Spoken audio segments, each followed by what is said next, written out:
ভয়ের জগতে আপনাকে স্বাগতম। হ্যালো এভরিওয়ান, আসসালামু আলাইকুম।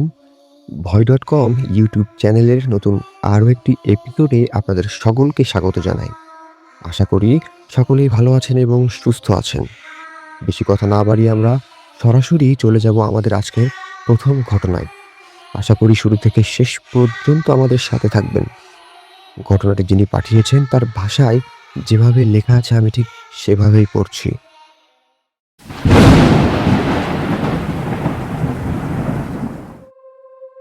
আসসালামু আলাইকুম।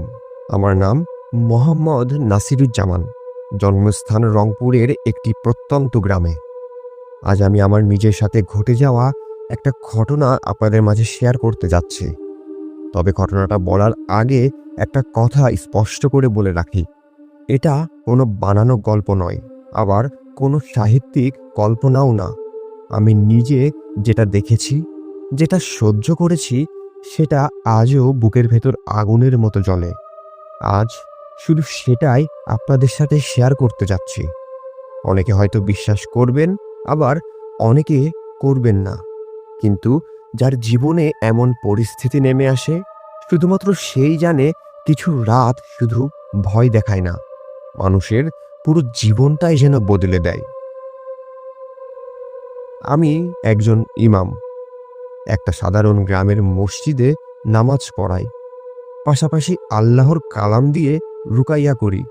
আমি কখনো নিজেকে বড় কিছু ভাবিনি, কোনো অলৌকিক ক্ষমতার দাবিও করিনি।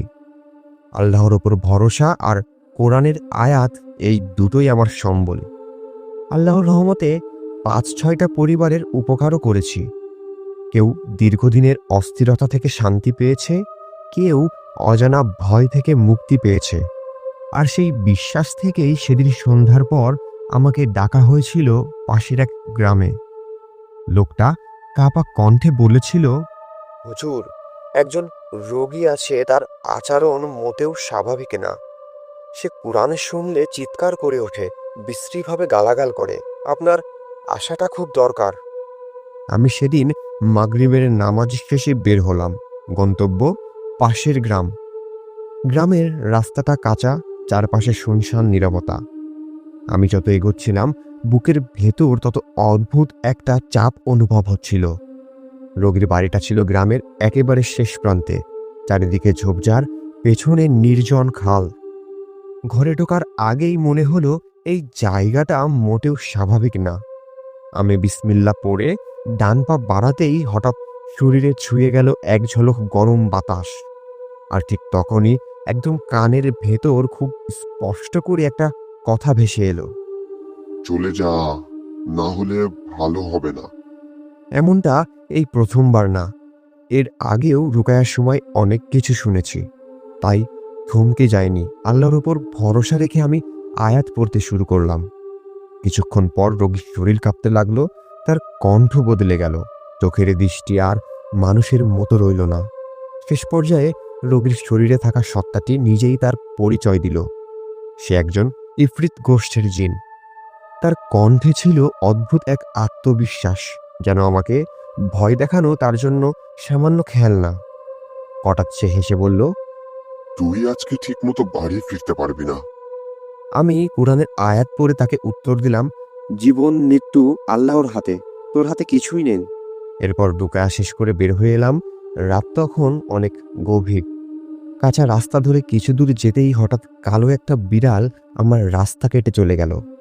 অকারণে আমার বুকের ভেতর কেঁপে উঠল ভয়ে।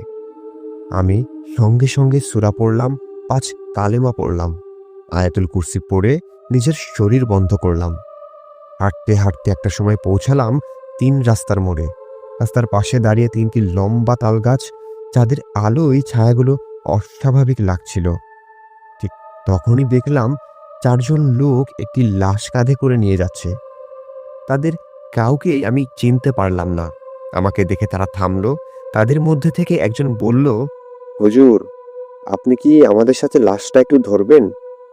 আমি না করতে পারলাম না। ইমাম হিসেবে লাশের হক এড়িয়ে যাওয়ার সাহস হয়নি।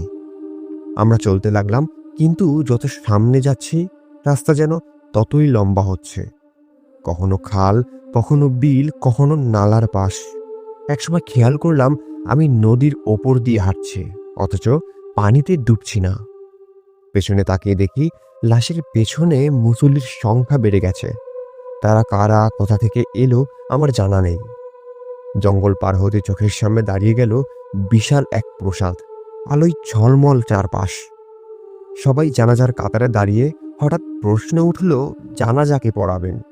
সবার চোখ একসাথে আমার দিকে। আমি কাপা গলায় জানাজা পড়ালাম। জানাজা শেষে বিদায় নিতে গিয়ে আমার মনে হলো একবার লাশটার মুখ দেখি। লাশটার মুখ থেকে কাপড় সরাতেই সব অন্ধকার। এতক্ষণ আমি যার জানাজা পড়ালাম সে আর কেউ নয়, আমি নিজেই। এরপর আমার আর কিছু মনে নেই। জ্ঞান ফেরার পর চোখ খুলতেই দেখি সকাল হয়ে গেছে। আমি জঙ্গলের পাশে পড়ে আছি। সেখানকার কিছু মানুষের কাছ থেকে জানতে পারি এই জায়গা আমার গ্রাম থেকে আরো 5-6 গ্রাম দূরে। আমি ভয় এবং আতঙ্কে বাড়ির পথে হাঁটতে শুরু করলাম। বাড়ি ফিরতেই বুঝলাম জানাজার সেই সতর্কটা মিথ্যা ছিল না। দেখলাম আমার ছোট ছেলের নিথর দেহ ঘাটের ওপর। সে আগের রাতে পানিতে পড়ে মারা গেছে। এরপর থেকে একে একে আমার সব শেষ হয়ে গেল। 2019 সালের 18ই ফেব্রুয়ারি আমার স্ত্রীও আমাকে ছেড়ে চলে গেল।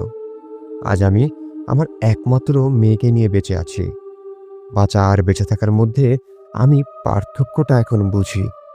অনেকে হয়তো বিশ্বাস করবেন না, কিন্তু যার জীবনে এমন পরিস্থিতি নেমে আসে সে জানে এটা কেমন যন্ত্রণা। কিছু জানাজা কবরস্থানে হয়, আর কিছু জানাজা মানুষের জীবন বয়ে বেড়ায় আজীবন।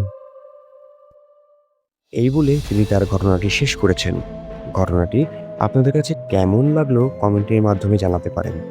যদি ভালো লেগে থাকে তাহলে লিঙ্কটি শেয়ার করুন আপনার বন্ধুবান্ধব এবং পরিচিতদের মাঝে। আমরা চলে যাব আমাদের পরবর্তী ঘটনায়।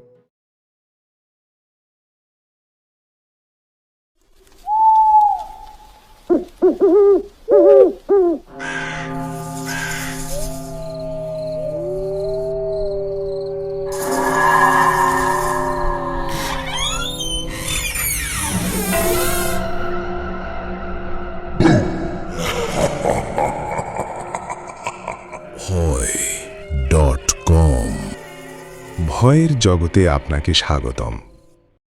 আপনাদের আরও একবার স্বাগত জানাই ভয়.com ইউটিউব চ্যানেলে। আশা করি পূর্বের ঘটনাটি আপনাদের কাছে ভালো লেগেছে এবং আমরা আর কথা না বাড়িয়ে সরাসরি চলে যাব আমাদের পরবর্তী ঘটনায়। যিনি ঘটনাটি পাঠিয়েছেন তার ভাষায় যেভাবে লেখা আছে আমি ঠিক সেভাবেই পড়ছি।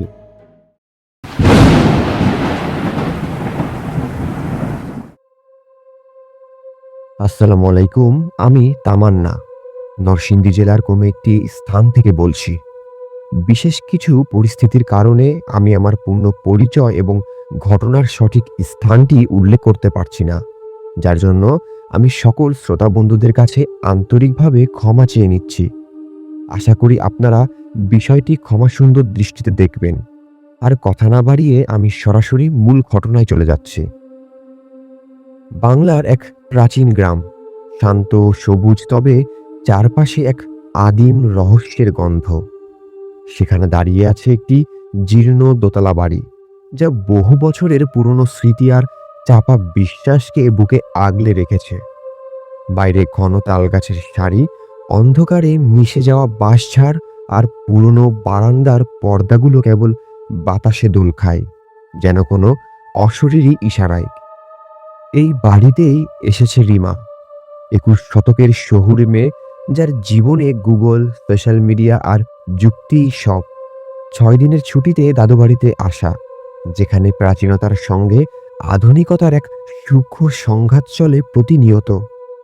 রিমার একটা বদভ্যাস ছিল, অন্য অনেকেরই মতোই। রাতে গোসল করে চুল শোকানো, তারপর হালকা কিছু খেয়ে বিছানায় যাওয়া। সেদিনও ব্যতিক্রম হলো না। রাত তখন 11টা। গোসল সেরে বাথরুম থেকে বেরিয়ে এলো সে। গাঢ় নীল টি শার্টে, চুলগুলো পিঠের ওপর ভিজে টপ টপ করে পানি ঝরছে। তার হাতে একটি পাকা কলা, মোবাইলে হেডফোন, কানে বাজছে রাত জাগা ফুলের মতো কোনো এক স্নিগ্ধ গান। বারান্দা পেরিয়ে নিজের ঘরের দিকে যেতেই তার দাদু সামনে এসে দাঁড়ালেন। বয়সের ভারে দাদু একটু কুঁজো হলেও তার চোখ জোড়ায় আজও হাজার বছরের অভিজ্ঞতা। এই রিমা, রাত্রিরে কলা খাস কেন রে মা? আর ওই ভেজা চুল নিয়ে এত রাতে বাইরে কেন? দাদুর কণ্ঠস্বরে যেন সামান্য উদ্বেগ। রিমা হাসল, তার ভেজা চুলগুলো একবার ঝাঁকালো। দাদু, কলা খেলে আবার কি হয়?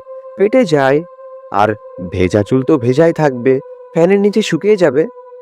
দাদুর গলাটা হঠাৎ করেই একটু কেঁপে উঠল, চোখ দুটো যেন কেমন স্থির হয়ে গেল, চারপাশের নীরবতা যেন আরো গাঢ় হলো।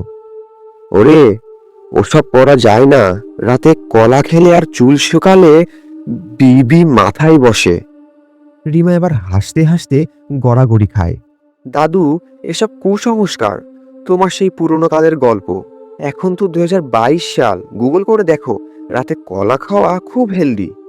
দাদু আর কোনো তর্ক করলেন না, তিনি ধীরে ধীরে হেঁটে চলে গেলেন। যাওয়ার আগে কেবল একবার ঘুরে তাকালেন, তার চোখে এক অদ্ভুত ভয়। তিনি দরজাটা বন্ধ করলেন, কিন্তু দরজা বন্ধ হওয়ার পরও রিমার কানে যেন সজোরে বাজতে থাকলো সেই তিনটা শব্দ, বিবি মাথায় বসে। রিমা ঘরে এসে শুয়ে পড়ল। ফ্যান চলছে দ্রুত গতিতে, ঘড়িতে কাটা প্রায় 12টার ঘরে। মোবাইলের স্ক্রিন বন্ধ হতেই ঘরটা সম্পূর্ণ নিস্তব্ধ। দূরে কোনো এক কুকুর ডেকে উঠল, তার পরপরই আবার থেমে গেল। কেবলমাত্র ঘড়ির টিকটিক শব্দ যেন এক অদৃশ্য কাউন্টডাউন। রিমার ঘুম আসছিল না, দাদুর কথাটা বারবার মনে আসছিল, বিবি মাথায় বসে। সে হাসলো আর নিজেকেই বলল, ধুত্তুরি, বুড়ো বয়সে ভীমরতি। ঠিক তখনই বাতাসে এক অদ্ভুত মিষ্টি অথচ ভারী গন্ধ ভেসে এলো, ঠিক যেমন পাকা কলা পচে যাওয়ার আগে আসে, মিষ্টি তীব্র, যেন চারপাশে কলার একটি অদৃশ্য দেয়াল তৈরি হয়েছে। গন্ধটা রিমার মনকে সামান্য হলেও নাড়িয়ে দিল। সে ভাবল, নিশ্চয়ই রান্নাঘরে কলা রাখা আছে। কিন্তু এই গন্ধ এত তীব্র কেন? অন্ধকারে চোখ ফিরে যেতেই সেই জানালার দিকে তাকালো। জানালাটা হালকা ভেরানো, চাঁদের মায়াবী আলোয় বাইরের তাল গাছের পাতাগুলো আবছা দেখা যাচ্ছে। চাঁদের সেই মায়াবী আলোয় রিমা দেখল তাল গাছের নিচে জানালার ঠিক বাইরে কেউ একজন বসে আছে। দীর্ঘ চুল, এতটাই দীর্ঘ যে মেঝে ছুঁয়েছে। মেয়েটি নিচু হয়ে কিছু একটা করছে, যেন অত্যন্ত মনোযোগ দিয়ে কিছু একটা খুঁজে চলেছে। আর ঠিক তখন একটা শব্দ কানে ভেসে এলো রিমার, ঠিক যেন কোনো ধাতব কিছু দিয়ে চুলে আঁচড়ানোর শব্দ। ছ্যাক ছ্যাক ছ্যাক। রিমা ভয়ে জমে গেল, বুকটা ঢিপ ঢিপ করছে। সে ফিসফিস করে বলে উঠল, কে? কিন্তু কোনো উত্তর নেই। শুধু সেই ছ্যাক ছ্যাক শব্দটা চলছে, যেন কেউ ভেজা ভারী চুল আছড়ে চলেছে। রিমা সাহস করে বিছানার পাশে রাখা টেবিল ল্যাম্পের সুইচটা জ্বালালো। আলো জ্বলতেই জানালার ধারের সেই ছায়াটা মুহূর্তের মধ্যে মিলিয়ে গেল, যেমনটা ফটোশপে কোনো ছবি উধাও হয়ে যায়। রিমার চোখ পড়ল জানালার ঠিক নিচের মেঝেতে পড়ে থাকা এক দীর্ঘ কালো ভেজা চুলের গোছার ওপর। তাতে তখনও টুপটাপ করে পানি ঝরছে, যেন এইমাত্র কোনো পুকুর থেকে তুলে আনা হয়েছে। রিমার সব যুক্তি, সব কুসংস্কার বিরোধী চিন্তা এক মুহূর্তে ভেঙে গেল। তার ঠোঁটের হাসি মিলিয়ে গেল, গলা শুকিয়ে কাঠ, ভয়ে সে চিৎকারও করতে পারল না। পরের দিনই সকালে রিমা ঘুম থেকে উঠেই দাদুকে টেনে আনলো তার ঘরে। ভেজা চুলের গোছাটা তখনও পড়ে আছে। দাদু দেখলেন, তার মুখে কোনো প্রশ্ন নেই, কোনো বিস্ময় নেই। তিনি হঠাৎ চুপ হয়ে গেলেন, পুরনো দুর্বল হাত দিয়ে সেই গোছাটা তুলে নিলেন।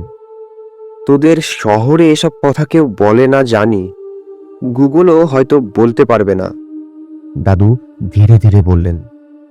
কিন্তু এই ঘরে এমনটা আগেও হয়েছে। রিমা কাঁপা কাঁপা গলায় বলল, মানে? দাদু চেয়ার টেনে বসলেন, জানালার দিকে দূরে তাকিয়ে, চোখ জোড়ায় অনেক পুরনো দিনের ছায়া। এই বাড়িতে আগে থাকতো এক মেয়ে, সায়রা। সম্পর্কে আমার ভাইজি হতো। বউ হয়ে এসেছিল মাত্র 17 বছর বয়সে। খুব সুন্দর ছিল, দেখতে যেন জল রঙে আঁকা ছবি। বিশেষ করে ওর চুল ছিল কোমর ছোঁয়া, কালচে কালো, ভারী আর ঘন, একেবারে ভেজা চুলের মতো। সাইরা ঠিক তোর মতোই ছিল, রাতে গোসল করত, কিন্তু তার চুল শোকানোর ধৈর্য ছিল না। সে রাতে নদীর ধারে বসে চুল শোকাতো, গান গাইতো, হাতে থাকতো ওর প্রিয় ফল কলা। ও বিশ্বাস করত রাতে কলা আর ভেজা চুল নিয়ে নদীর ধারে বসলে নাকি রূপ আরো বাড়ে। সেদিন ছিল বর্ষার রাত, চারপাশে ঘোর অন্ধকার। সবাই সন্ধ্যার পরপরই ঘরে ঢুকে পড়েছিল, কিন্তু সায়রা তখনও নদীর ধারে চুল শুকাচ্ছিল। তার হাতে ছিল একটা কলা। হঠাৎ এক ঝলক বিদ্যুৎ, তারপর এক বিকট বজ্রধ্বনি, যেন আকাশটাই ফেটে গেল। পরের দিন ভোরে আমরা গিয়ে দেখলাম সায়রা সেখানেই পুড়ে গেছে। ওর চুলের গন্ধে আগুনের ধোঁয়া মিশে গিয়েছিল সেদিন। শুধু শরীরটাই ছিল না, ছিল না চুল, কেবল একটা পোড়া কলার খোসা আর ভেজা মাটির গন্ধ। একটা দীর্ঘশ্বাস ফেলে দাদু থামলেন। রিমার মুখটা ফ্যাকাশে। দাদু আবারও বলতে শুরু করলেন, রাতে কেউ পাকা কলার মিষ্টি গন্ধ পাওয়া মানে ও ফিরে এসেছে। সেই গন্ধ হলো ওর ডাক। আর যার চুল ভেসে থাকে ও তার মাথায় বসে যায়, ঠান্ডা বাতাস হয়ে, আর ফিসফিস করে বলে, চুল শুকাস না, আমি আছি। রিমা যেন জোর করেই হাসল। দাদু, তুমি আমাকে ভয় দেখাচ্ছ। দাদু কেবল একবার তাকালেন, তার চোখে ভয়, কিন্তু মুখে এক ক্লান্ত বিবর্ণ হাসি। সেদিন রাতে রিমা নিজেকে অনেক বোঝালো, এটা একটা গল্প, কেবল গল্প। দাদু আমাকে ভয় দেখাচ্ছেন যাতে আমি রাতে বাইরে না যাই। সেই রাতে রিমা গোসল করল। যুক্তিকে প্রমাণ করার এক অদ্ভুত জেদ চেপেছে তার মাথায়। সে ইচ্ছা করে চুল ভেজা রাখলো আর হাতে নিল একটা পাকা মিষ্টি কলা। বিবি মাথায় বসে, আচ্ছা দেখা যাক। রিমা মনে মনে ভাবল। বাইরে তখন পূর্ণিমার আলো, যেন চারপাশ ধবধবে সাদা। চাঁদের আলোয় বারান্দার পুরনো রেলিংগুলো জ্বলজ্বল করছে। রিমা বারান্দায় এসে দাঁড়ালো, কলাটা খেতে শুরু করলো। সে ইচ্ছে করেই তার ভেজা চুলগুলো মুক্ত করে দিল বাতাসে। সে চোখ বন্ধ করে গান ধরল, রাত জাগা ফুলের মতন। ঠিক তখন পাশের বাগান থেকে বরফের মতো একটা হিমশীতল ঠান্ডা বাতাস এলো। তারপর এলো সেই ফিসফিসানি, অত্যন্ত মৃদু কিন্তু পরিষ্কার, ঠিক যেন কানের কাছে কেউ বলে উঠল, তুইও চুল শুকাস, কলা খাস আমার মতো। রিমা ঘাড় ঘোরানো মাত্রই তার হৃৎপিণ্ড যেন থেমে গেল এক মুহূর্তের জন্য। সে দেখল বারান্দার শেষ প্রান্তে দাঁড়িয়ে আছে একটি মেয়ে, সাদা পোশাকে, যেন সে কেবলই কবর থেকে উঠে এসেছে। তার চুলগুলো কাঁধের ওপর লেগে আছে, দেখলে মনে হবে যেন এক্ষুনি নদী থেকে উঠে এসেছে সে। ঠোঁটে আধা হাসি, যা দেখিয়ে কোনো মানুষ হাসে না। চোখ দুটো অস্বাভাবিক কালো, যেন অন্ধকার গহ্বর। তুমি তুমি কে? রিমা কাপা গলায় বলল। তার হাত থেকে কলার খোসা পড়ে গেল। মেয়েটি মৃদু হাসল, তার হাসিটা ছিল শব্দহীন। আমি সায়রা, তোর মতো আমিও একদিন ভেবেছিলাম ওসব কুসংস্কার। আমিও চুল শোকাইনি, কলাও খেয়েছিলাম। সায়রা ধীরে ধীরে রিমার কাছে এলো। রিমার গায়ে যেন কাঁপুনি ধরে গেল। বাতাসে আবারও সেই তীব্র কলার গন্ধ, তবে এবার মিষ্টি নয়, আরো ভয়াবহ, যেন পচে যাওয়া কোনো বস্তু। তুই জানিস, কলার গন্ধ মানে আমায় ডাকা, আর ভেজা চুল মানে আমার জায়গা। আমার মাথায় কোনো চুল ছিল না, তাই এখন আমি যার ভেজা চুল পাই তারই মাথায় গিয়ে বসি। রিমা চিৎকার করতে চাইল, কিন্তু তার গলা দিয়ে কোনো শব্দ বের হলো না। এক মুহূর্তে বারান্দার আলো নিভে গেল। পূর্ণিমার আলোয়ও চারপাশ অন্ধকার হয়ে গেল। শুধুমাত্র শোনা গেল ছ্যাক ছ্যাক শব্দে কারো ভেজা ভারী চুল আঁচড়ানোর শব্দ। তারপর একটা ঠান্ডা ভেজা হাতের স্পর্শ পড়ল রিমার মাথায়। ভোরে দাদু দরজা খুলে দেখলেন রিমা মেঝেতে পড়ে আছে, অচেতন অবস্থায়। তার মাথার চুল ভেজা, যেন কেউ সদ্য পানি ঢেলেছে, কিন্তু আশেপাশে কোথাও পানির চিহ্ন নেই। আর ঠিক পাশে রাখা কলার খোসায় ছাই রঙা এক হাতের ছাপ, যেন পুরা ছাই দিয়ে তৈরি। ছাপটা দেখলেই মনে হয় হাতটা অস্বাভাবিক লম্বা ছিল। দাদু চুপ করে সে কলাটা তুলে নিলেন, মুখ নিচু করে ফিসফিস করলেন, যেন পুরনো কোনো বন্ধুকে অনুরোধ করছেন। সাইরা, এবার ছাড় ওকে, ও তো জানতো না। দাদু রিমাকে কোলে তুলে বিছানায় শুইয়ে দিলেন। তারপর তিনি ঘরের সব আলো নিভিয়ে শুধু একটা ছোট্ট মাটির প্রদীপ জ্বালিয়ে জানালার পাশে রাখা ভেজা চুলের গোছাটির দিকে তাকালেন। দাদুর চোখে এবার শুধু ভয় নয়, এক গভীর করুণা। তিনি জানতেন সায়রাকে জোর করে তাড়ানো যাবে না। সায়রার আত্মা শুধু মুক্তি চায় না, সে চায় স্বীকৃতি। দাদু আলতো করে সেই ভেজা চুলের গোছাটি তুলে নিলেন। তারপর তিনি তার পুরনো ঘরে গেলেন, যেখানে তার কাছে রাখা ছিল সায়রার অল্প বয়সের একটি ছবি, বউ হয়ে আসার পরের ছবি। দাদু কলার খোসার ছাই এবং ভেজা চুলের গোছাটি সায়রার ছবির সামনে রাখলেন। তারপর কাপা গলায় এক দীর্ঘশ্বাস ফেলে প্রার্থনা করলেন, যা কোনো মন্ত্র নয়, কেবল এক আন্তরিক আবেদন। সায়রা, আমি জানি তুই মুক্তি চাস, কিন্তু তুই ভুল পথে আছিস। তুই যা করছিস তা ভুল। তোর রূপের স্বাদ অপূর্ণ ছিল, তাই আজ তুই প্রতিশোধ নিচ্ছিস। কিন্তু রিমা তোর ভাইজির সমান।